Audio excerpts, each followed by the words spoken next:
Hello guys, panibagong araw, panibagong pag-asa nga na naman. Ngayong araw ay Martes at 3 araw na lang ay Yasumi na naman. Honto kayo!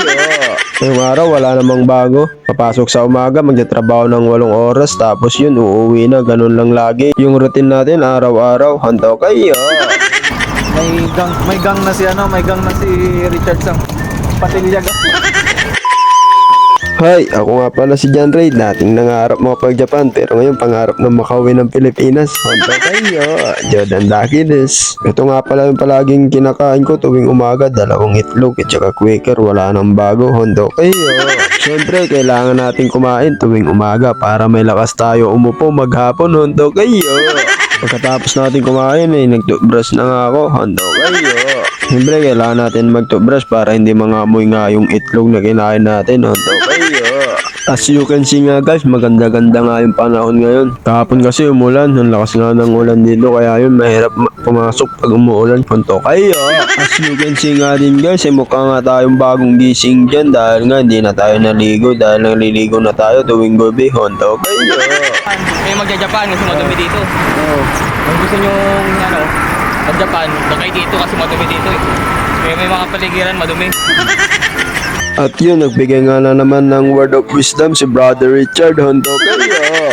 At yun, pagkarating nga natin sa pinagtatrabaho natin, nakita natin si Robin Padilla. Ang lakas ng amat. Honto kayo. Fast forward na nga at lunch break na nga natin. Adobo sa gata nga yung ulam natin. At yun, sa sobrang katangahan ko nakalimutan kong kumuha ng kutsara. Honto kayo. Buti nga lang may chopstick dito sa pinagtatrabahoan namin. Honto kayo. Siyempre masarap nga yung luto natin kasi luto nga natin. Honto kayo.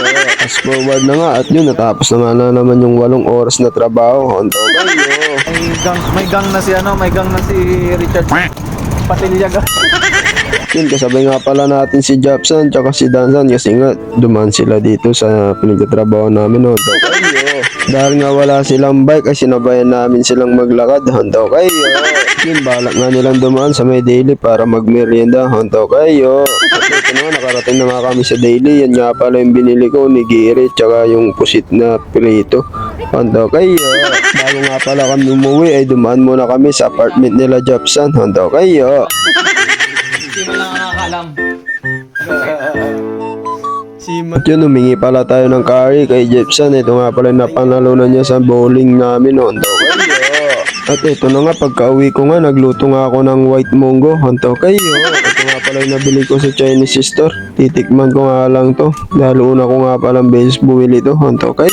At dahil nga wala na kaming panghugas ng plato, ay pumunta na kami agad dito ni Brother Richardson dito sa may malapit na supermarket sa amin. At yun, nagtingin-tingin nga muna kami ng mga mabibili namin. Honto kayo.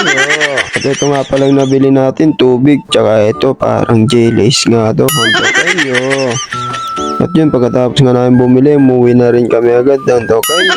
Pagka-uwi ko nga, ay tinuloy ko na nga yung pagluluto sa may munggo. Ito nga pala, naggisa muna nga ako ng karne ng manok. Honto kayo. At yun, pagkaluto ko nga, ay kumain na ako agad dahil gutom na rin ako. At dito ko na nga rin pala tatapusin tong video na to. Salamat sa panonood at suporta. Honto kayo.